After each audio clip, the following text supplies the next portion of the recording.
কল্পনা করুন এমন এক রূপবতী আর ক্ষমতা সম্পন্ন নারী যার একটিমাত্র চুমু বা সামান্য ছোঁয়াতেই আপনার মৃত্যু নিশ্চিত।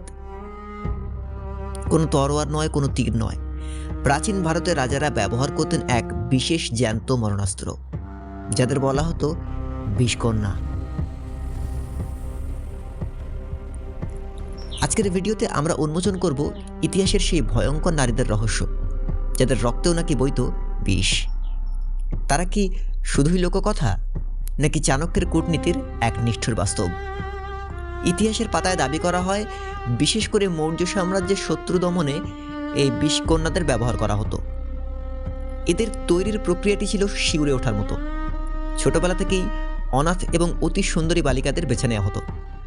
তাদের খাদ্যের সঙ্গে অত্যন্ত সূক্ষ্ম পরিমাণে কালকুট বা মারাত্মক সব বিষ মিশিয়ে দেওয়া হতো। ধীরে ধীরে এই বিষের পরিমাণ এমনভাবে বাড়ানো হতো যাতে তাদের শরীর সেই বিষে অভ্যস্ত হয়ে যায়। লোককথা ও প্রাচীন গ্রন্থ অনুযায়ী বছরের পর বছর এই প্রক্রিয়ার ফলে তাদের শরীরের প্রতিটি কণা, ঘাম, লালা, এমনকি নিঃশ্বাসও নাকি হয়ে উঠত প্রাণঘাতী। তাদের ছোঁয়ায় যে কোনো সাধারণ মানুষের হৃদযন্ত্র নিমেষেই স্তব্ধ হয়ে যেত। কেন এই নারীদের ব্যবহার করা হতো? এর উত্তর লুকিয়ে আছে আচার্য চাণক্যের অর্থশাস্ত্রে। চাণক্য বিশ্বাস করতেন সরাসরি যুদ্ধে হাজার হাজার সৈন্য হারানোর চেয়ে একজন বিষকন্যা পাঠিয়ে শত্রু রাজাকে নিঃশব্দে সরিয়ে দেওয়া অনেক বেশি সাশ্রয়ী ও কার্যকর। এটি ছিল এক ধরনের সাইকোলজিক্যাল ওয়ারফেয়ার। শত্রু শিবিরে আতঙ্ক ছড়িয়ে দিতে বিষকন্যাদের নামই যথেষ্ট ছিল। কোনো বড় যুদ্ধের আগে প্রধান সেনাপতি বা রাজাকে প্রেমের ফাঁদে পুরো রাজ্যের মনোবল ভেঙে দেওয়াই ছিল তাদের মূল লক্ষ্য। কিন্তু বন্ধুরা, এখানে একটা বড় প্রশ্ন চলে আসে। আধুনিক বিজ্ঞানের ভাষায় কি সত্যি মানুষের রক্ত বা ঘাম এইভাবে বিষাক্ত হওয়া সম্ভব? উত্তর হলো না। চিকিৎসা বিজ্ঞানের মতে বিষ যদি রক্তে এইভাবে মেশে, তবে সেই নারী নিজেই মাল্টি অর্গান ফেলিওরে মারা যাবেন। তাহলে আসল সত্যটা কি ছিল? ইতিহাসটা এইভাবে কেন এলো?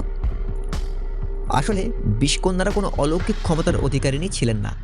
তারা ছিলেন প্রাচীন ভারতের তুখোড় এবং উচ্চশিক্ষিতা গুপ্তচর। তাদের রূপ এবং অভিনয় ছিল কেবল একটি মরণ ফাঁদ। তারা শত্রু রাজার অন্দরমহলে ঢুকে পড়তেন নর্তকী বা পরিচারিকা সেজে। তাদের বুদ্ধিমত্তা ছিল প্রখর। তারা জানতেন কিভাবে কথা দিয়ে সম্মোহিত করতে হয়।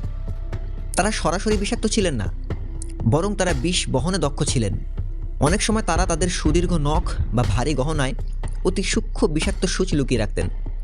প্রেমের অভিনয় যখন তারা শত্রুকে আলিঙ্গন করতেন, অথবা রাত্রি যাপনকালে অত্যন্ত কৌশলে সেই সূচ ফুটিয়ে দিতেন। এমনকি তাদের ব্যবহৃত সুগন্ধি বা তিলকও হতে পারত বিষাক্ত। তারা বিশেষ ধরনের ম্যাক্রোজেল বা তেলের প্রলেপ শরীরে মাখতেন, যা তাদের নিজেদের কোনো ক্ষতি করত না, কিন্তু চামড়ার সংস্পর্শে এলে শত্রুর পক্ষাঘাত বা মৃত্যু নিশ্চিত করত।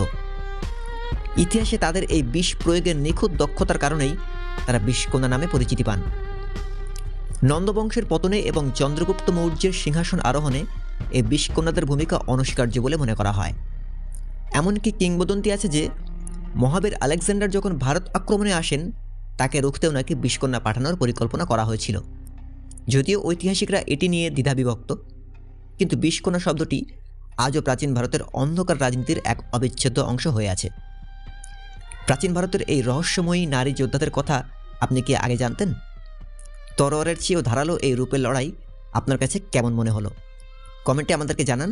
আর ভিডিওটি ভালো লাগলে লাইক দিন এবং এমন আরও ঐতিহাসিক ও অবাক করা তথ্যের জন্য আমাদের চ্যানেলটি এখনই সাবস্ক্রাইব করুন। দেখা হচ্ছে পরের কোনো ভিডিওতে।